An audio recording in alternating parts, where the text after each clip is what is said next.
Hi, my name is Jerry Kroth. This is another video of mine.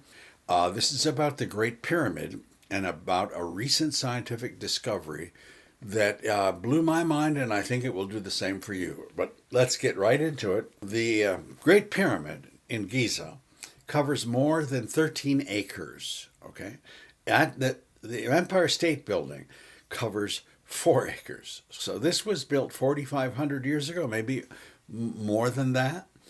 And it is the largest building on Earth for many, many years. It is made of 2.5 million blocks of stone, which is enough to build a fence around France. Okay? It's the tallest building on Earth until 1899. Now, there's a big discovery here.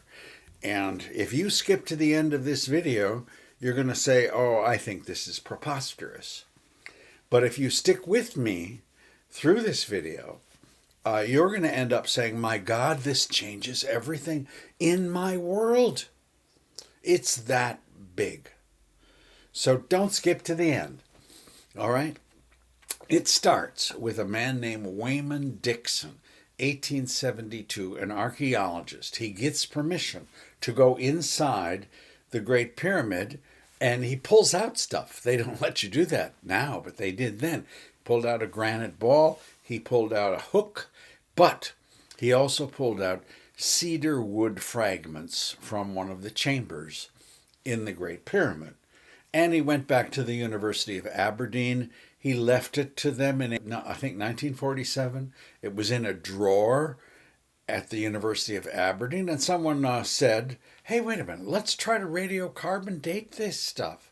So this study, 2020, they radiocarbon dated the cedar, and the wood comes out to be between 3341 to 3094 BC, with a probability of 94% that that's correct.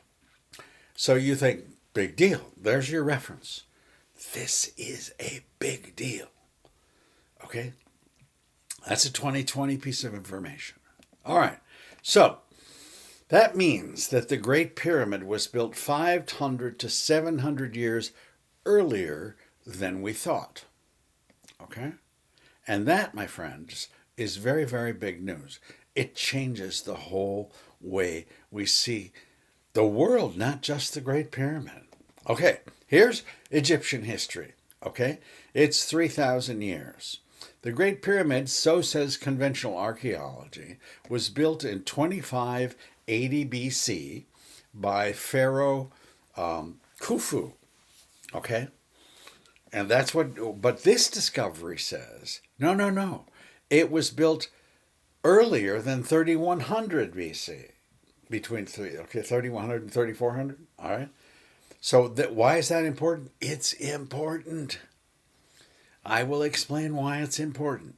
That means the Great Pyramid was built even before Egyptian society got started. It was built in pre-dynastic times, before all the pharaohs. Okay?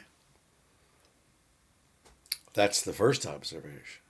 But mainstream archaeology says, not so fast, Buster.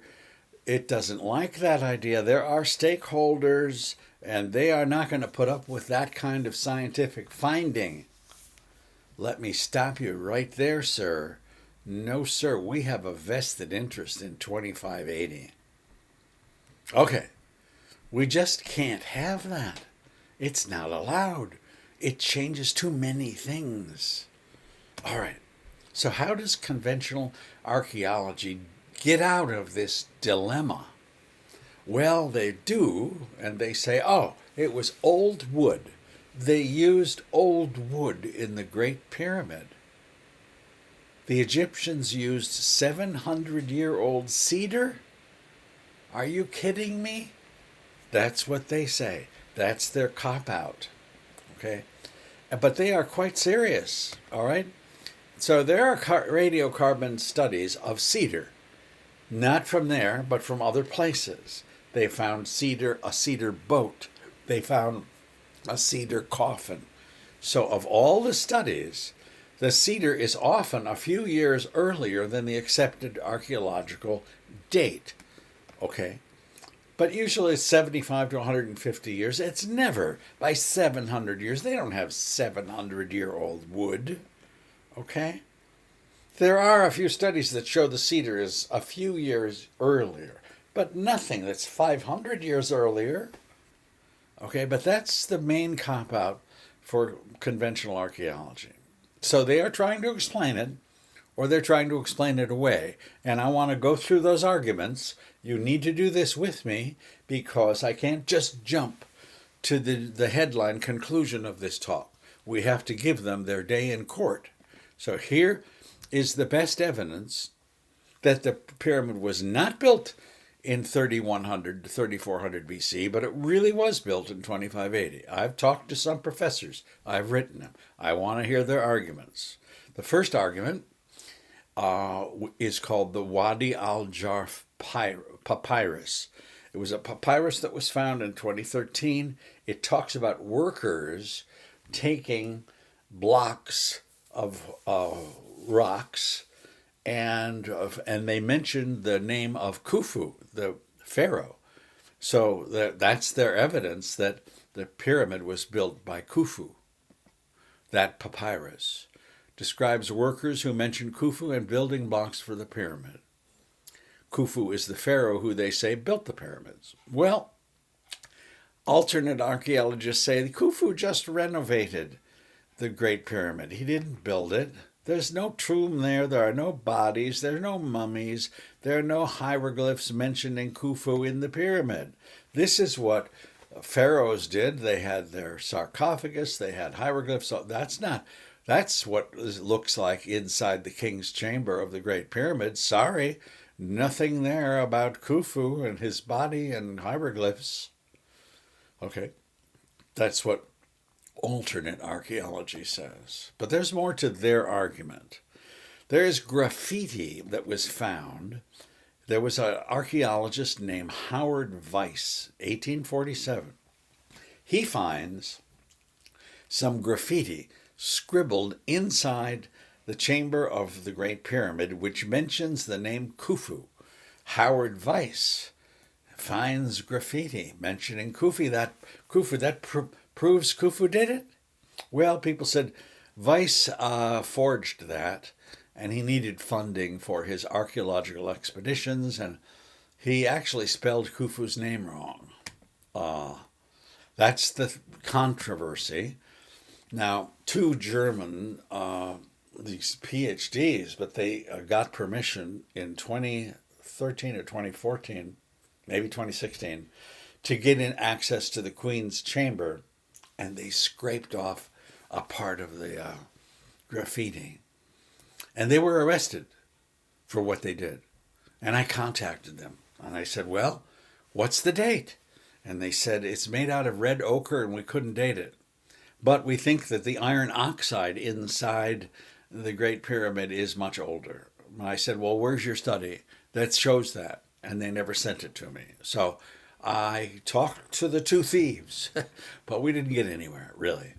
So the alternate archaeologists say Khufu renovated the Great Pyramid. Weiss forged the name and spelled his name incorrectly. There's still controversy back and forth. Okay, but if it's authentic and not a forgery, it still only proves that Khufu renovated the pyramid and not built it. There's another piece of evidence on their side. A robot explores a tunnel inside the Great Pyramid. Now, that would be hard to get access to. And what it saw, it discovered hieroglyphs. 3 hieroglyphs in that tunnel that refer to 3 numbers, 1, 20, and 100. Now, those hieroglyphs are probably not forged. How would they get in there and forge them? Okay.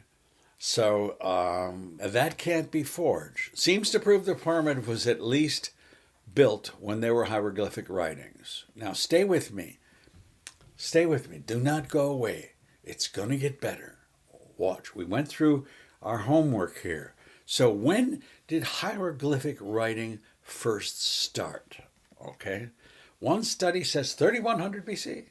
Another study said the earliest is 3200 BC. A Yale study Recent says the earliest hieroglyphs are 3250 BC. Okay?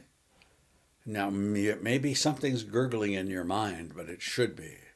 The mystery is starting to unfold. I want you to stay with me. Here's a drum roll for a little drama. Watch. The Radiocarbon study says the Great Pyramid is built between 3100 and 3400 BC. The first hieroglyphs appear in 3250 BC. Put your thinking cap on. Let's say that again.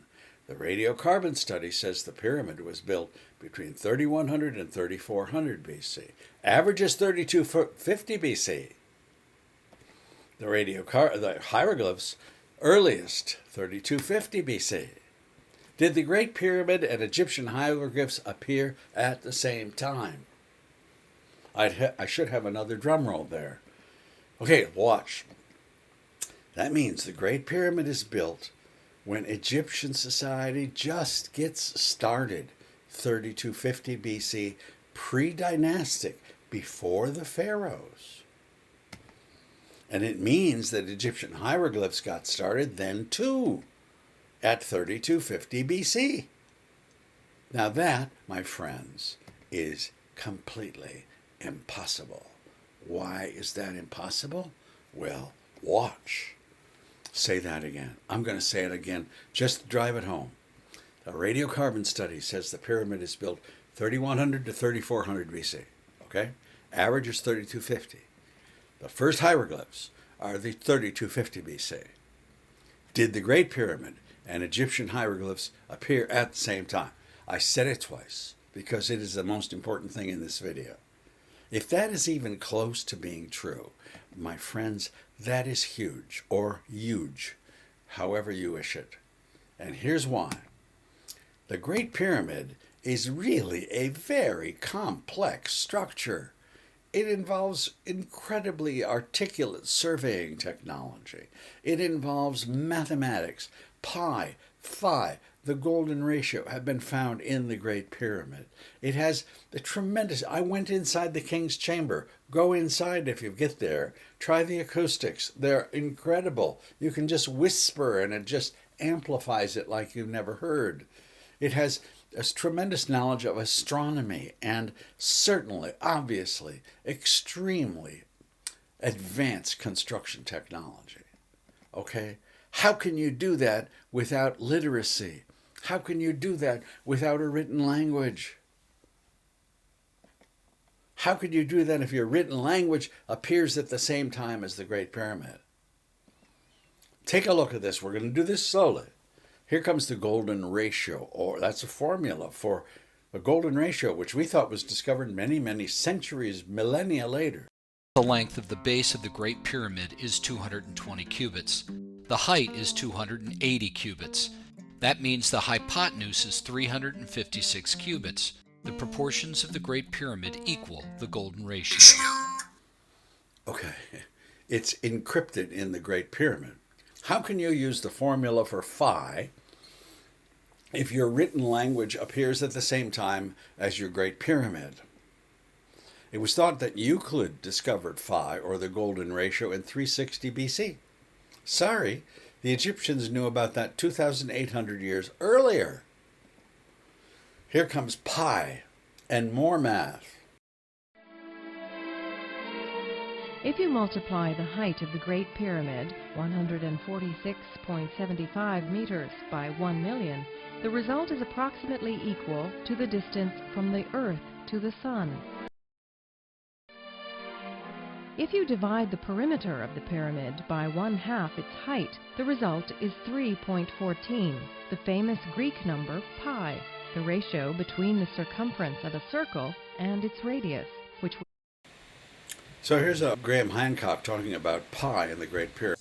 We find pi incorporated with great precision into the dimensions of the Great Pyramid of Egypt, the last surviving wonder of the ancient world, which is at least 4,500 years old, perhaps older, and which long predates any Greek civilization. Egyptologists don't dispute that pi is found in this monument, and it's found in precisely the ratio that we need to calculate the circumference of a sphere from its radius. If you take the height of the Great Pyramid and multiply it by 2 pi, you get an exact printout of the perimeter of the base. The Egyptological theory on this is that it happened by accident, that the Egyptians or whoever built the pyramid incorporated pi in it by accident. It was just one of those things. And in Egyptological theory, it has to be an accident because they cannot accept that the pyramid builders had knowledge of advanced mathematics. I do not think it's an accident, and nor do any of my colleagues working in this field. So how can you use the formula for pi if your written language appears as the same time as the Great Pyramid? So what are you basically saying, Jerry? I am saying there wasn't enough time. Okay, think about this. Now this is conventional archaeology. They say it takes 4,500 years from building the Great Pyramid until you build the Eiffel Tower, which is the first time a building was made by Homo sapiens that was a lot taller than the Great Pyramid. Okay?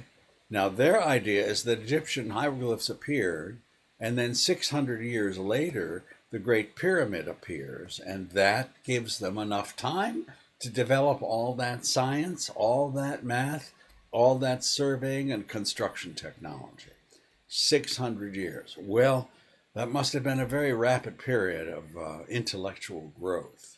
But it takes only 600 years from beginning literacy to build the Great Pyramid. That's the conventional argument. But if you use this radiocarbon date, everything changes. It now takes 5,000 years to build a building taller than the Great Pyramid and end up at the Eiffel Tower. And instead of taking 600 years from Egyptian hieroglyphs to the Great Pyramid, it takes no time. It's happening at the same time. How is that possible? There's no time to develop mathematics and construction technology and reading and literacy and information dissemination. That makes no sense. That is impossible.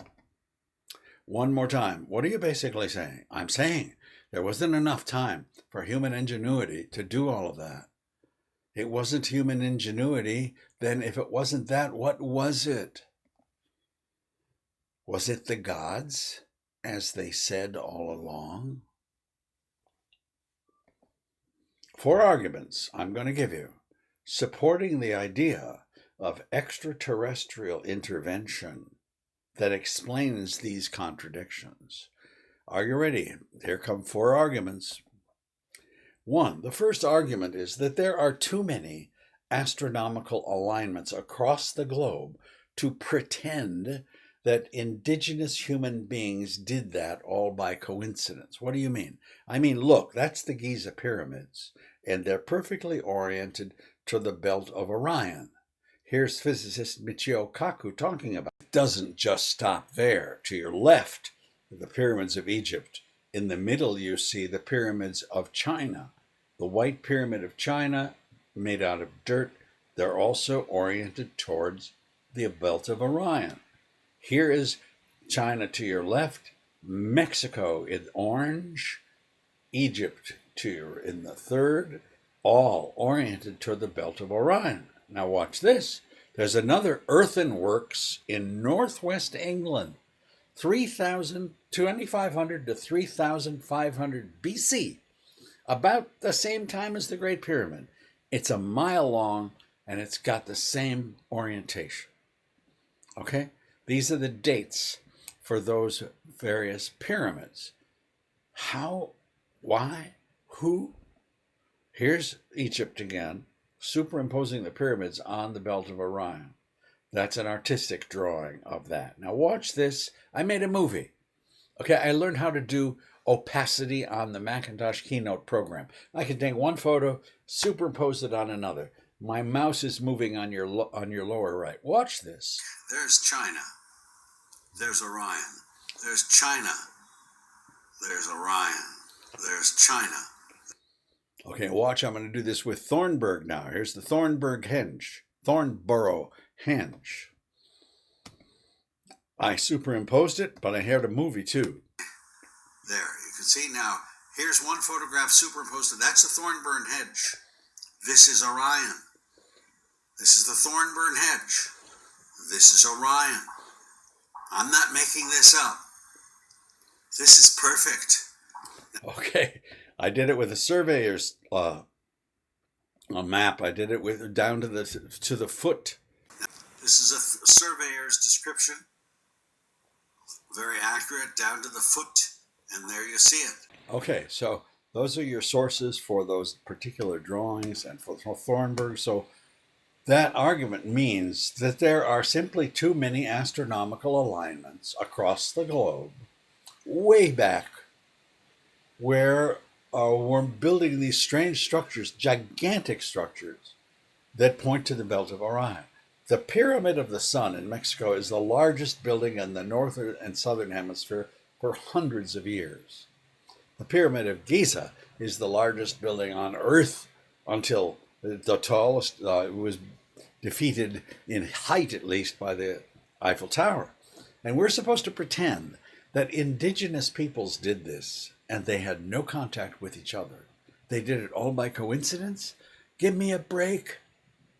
To pretend that native peoples having no contact with each other made these monuments all by themselves, all pointing to the Orion belt, all by coincidence, absurd. Something else was going on. Are you ready for your next argument in favor of extraterrestrial intervention? Egyptian progress does not correspond to normal human progress. It's the exact opposite. Look at this now. Here are your hieroglyphs at 3250 BC. Here's the Great Pyramid at 3250 BC, but conventional archaeology says 25. Look at this. That's the Pyramid of Teti. 2 centuries after the Great Pyramid. They had 200 years to improve their technology. Look at that piece of junk. It's junk. It's a pile of rock. This is the Pyramid of Hawara, 800 years after the Great Pyramid. Junk. Where is the construction technology? Where is the math? Where is all of that sophistication? I thought you guys were improving. This is the Pyramid of Lahun, 1,500 years after the Great Pyramid. Look at that. That's disgusting. Okay. Where's the progress? The Egyptians built 115 pyramids, and they're all worse than the first ones. That doesn't make sense. Okay? Human progress versus extraterrestrial intervention. Human progress means you start out with a Model T Ford, and then you build a better clutch, and you've had better tires and better suspension until you end up 100 years later with a Tesla. That's called progress. Okay? You don't start with a Tesla and work your way down to a Model T Ford, which is what happened in Egypt. This is what happened in Egypt. It doesn't go this way. Human progress does not go this way. It doesn't. It starts this way and goes to 100 years later, that.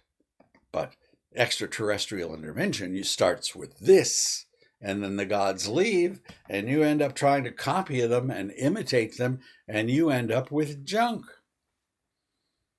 800 years later, you still can't do it. Egyptian progress does not correspond to normal human progress. It's the exact opposite. Something's wrong. It doesn't work the way it's supposed to work. The gods came and the gods left. And the survivors just tried to imitate what they saw, and they didn't do a job. They did 115 copies, and they were all poor. All right? So you're skeptical. You're still not convinced. I've got 2 more arguments for you. So stick with me. 4 arguments supporting extraterrestrial intervention. Number 3, ancient literature tells the story of alien intervention over and over and over again, but we have taught ourselves to ignore that, okay? The Sumerian gods Enlil and Ki, Utu, in the Song of Gilgamesh, they came from the stars. The Greeks, Theogony, Zeus, Demeter, they came from the stars. The Egyptian gods, Osiris, Horus, Hathor, in the pyramid text, they came from the stars. The Mesoamerican gods, Viracocha, Quetzalcoatl, they came from the stars. The Asian gods, they came from the stars. The Indian gods were flying around in chariots of fire. Shiva, Vishnu, Krishna. All of these books from ancient times are telling us the same story, that gods came. That's the Enuma Elish from Persia. They said the gods came. And there's the one Book of Enoch from the Bible. And there's this one that says an alien had intercourse with an earthling and gave birth to a half-man, half-god hybrid named Jesus. And 33% of all people on this planet celebrate that moment and that idea and that memory every year. It's called Christmas. Okay? But we are taught that we have to ignore all of that. That's all superstition. That is all human irrationality. That is all fantasy. Never happened. Okay? That is what we're taught everywhere, all the time. But wait.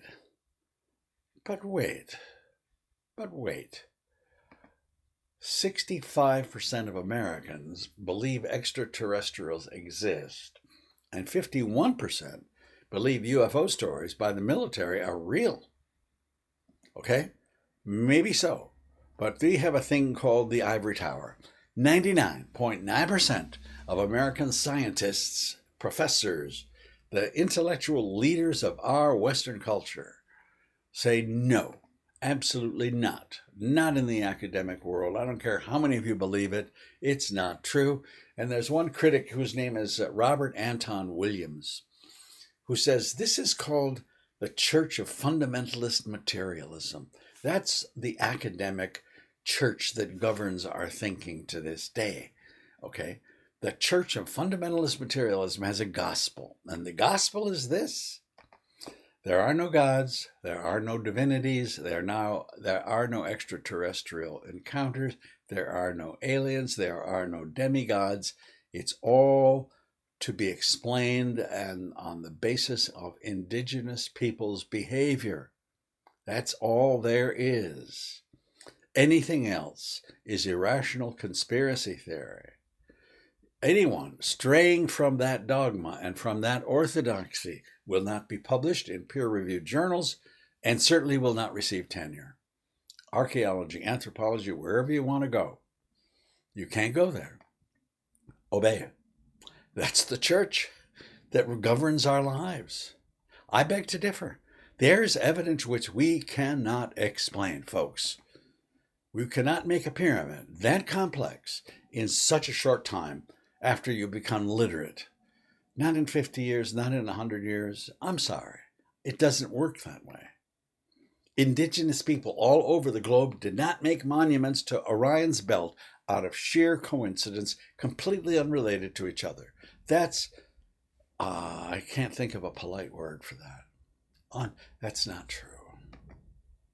Especially when almost all ancient literature talks about gods and extraterrestrials visiting, ruling, teaching, and even mating with earthlings.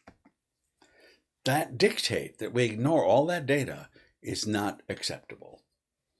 Okay? Now, the fourth argument. UFO data is where everything starts to make sense. All right, let's check that out now. I wrote a book called The Roswell Foil, How UFO Discoveries Radically Change How We See the World. Nice video about that. You could check that out on YouTube. Okay, that covers that subject matter. Now, it quotes a guy named Luis Elizondo.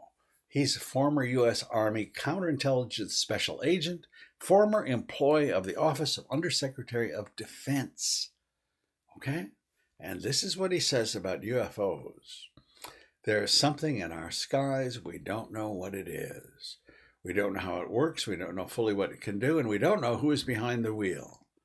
We don't know what its intentions are. And there isn't a damn thing we can do about it. Elizondo also said, "It is my belief that the United States is in possession of exotic material." So he's come forward, and he's recent. Okay, he's an insider. Now, in my book, I talk about obtaining the best data. I talk about the Roswell Foil, which I had an encounter with. I gathered 240 expert witnesses, not people from the general public. I've got about 250 of those.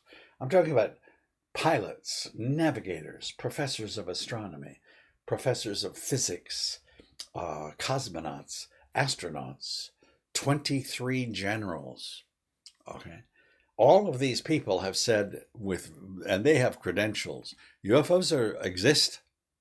These are the leading, most highly corroborated UFO stories. This is 2017 encounter near an aircraft carrier. Fighter jets are sent up, checking it out.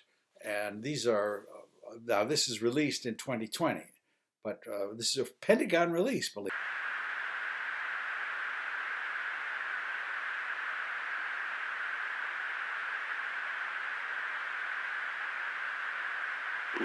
Nickel 6-1 Tango Roger, over. Oh, got it! Woohoo! Roger, there's troubleshooting machines out here. Did you box moving target? 602. No, I took an auto track. Oh, okay. Oh my gosh, dude. Wow, look at that, man. Look at that. Dude, that is on, bro. There's a whole fleet of them. Look on the ASA. My gosh. They're all going against the wind. The wind's 120 knots from the west. Look at that thing, dude. That's not our LNS though, is it? It's not. That is the LNS, dude. Well, if there's like... Look at that thing. It's rotating. So, I gathered a total of 500 witnesses, most of them in their own words, and the conclusion would be if any sane, rational person, if there were hearings in the United States, and you brought all that evidence to bear, you would only come to one conclusion. UFOs exist, and extraterrestrial presence on this planet has existed for long periods of time. And you cannot just dismiss all of that data. Okay, well, if we admit UFOs are real, okay, then our perceptions of reality are changed inexorably. Was Zeus a real being? I thought he was mythological. Was Enlil from Gilgamesh a real creature from the stars? Did extraterrestrials actually interact with the Mayans as they said? Okay. We have to start asking those questions. Is the story of Ezekiel in the Bible, that was a very clear description of a UFO, we say that's mythological. What if it wasn't? What if it's really an eyewitness account? If we admit UFOs are real, our world is turned upside down. It really is. It means we need to admit we were wrong. It means the academic world needs to find the courage to face a huge ontological crisis. Okay? We are on an edge of change in archaeology, in history, in biology, in anthropology, in religion, in philosophy, and mythology, if that is true. Everything in those disciplines gets shaken to the core. That's the church of fundamentalist materialism collapsing in front of our eyes. So I'm going to summarize now. This is a lot that we've covered. Let's summarize. This is really important. We started with Egyptian history. The Great Pyramid, they said, was built in 2580. The radiocarbon date says, sorry, it had to be built earlier than 3100 BC. Okay? And That means the Great Pyramid was built even before Egyptian society got started. Average 3250 BC from Radiocarbon range. And that means it was pre-dynastic. It came before the pharaohs. The pharaohs didn't build them. And it means that Egyptian hieroglyphs got started at almost exactly the same time too. Impossible. If you use the radiocarbon dates, then it takes 5,000 years to build a building taller than the Great Pyramid. Okay? And conventional archaeology says, oh, we had 600 years to develop the science to make the Great Pyramid. But this radiocarbon date says, no, you didn't. You didn't have that much time. It happened at almost the same time. And that, my friends, is impossible. To explain it away on the basis of human progress. Okay? And that is when we started to wonder if something extraordinary happened. Was there some extraterrestrial intervention that did this, that arranged it, that supervised it, that orchestrated it? So I provided 4 arguments in support of this extraterrestrial idea. 1, there were too many astronomical alignments across the globe to pretend human beings did that all by coincidence. All of these pyramids, from China to Mexico to Egypt to Northwest England, all doing the same thing? I'm sorry, it makes no sense to me. There, you can see now, here's one photograph superimposed. That's the Thornburn Hedge. This is Orion. This is the Thornburn Hedge. This is Orion. I'm not making this up. So, how do indigenous people, some Neolithic, make these structures all over the world pointing to Orion that last 5,000 years? That earthen mound in England is still there. You can see it. You can take a tourist trip to it. They lasted 5,000 years. And the people who had no contact with Egypt just did that by accident? Why? Why would they do that? How can you be sure extraterrestrial intervention was not involved in this strange, incredible, ubiquitous handiwork? Second argument, Egyptian progress does not correspond to normal human progress. It's the exact opposite. We start with hieroglyphs in 3250 BC. We start with the Great Pyramid in 3250 BC, even granting that we can come down to 2580, and then you see the pyramids that are going to be built. 115 pyramids that follow. All of them junk. All of them ridiculous. All of them silly, with none of the sophistication. 1,500 years later, they couldn't come up with the same kind of thing. Don't tell me they weren't trying. They made 115 copies, all poor. Their technology did not improve for the next 3,000 years. It went in reverse. They built 115 more pyramids over the next 3,000 years, and none came close to the original. The gods came, and then the gods left, and the Egyptians just tried to imitate what they saw. Sounds reasonable to me. Next argument. Ancient literature tells the story of alien intervention over and over, and we continuously ignore it. I'm talking about the Mahabharata, Nihongi, pyramid texts, the Popol Vuh, the Hesiod's Theogony, the Song of Gilgamesh. There are more in my book, Enuma Elish, Holy Bible. They keep telling us the gods came, extraterrestrial creatures came to this planet. The academic world says superstition, irrational, conspiracy theory, mythology, lies. How can you be sure that assumption is correct? Just because professors teach it. How can you be sure all of that literature is false, fake news? So, the final argument was that UFO data is where everything starts to make sense. Luis Elizondo comes along, the video comes along.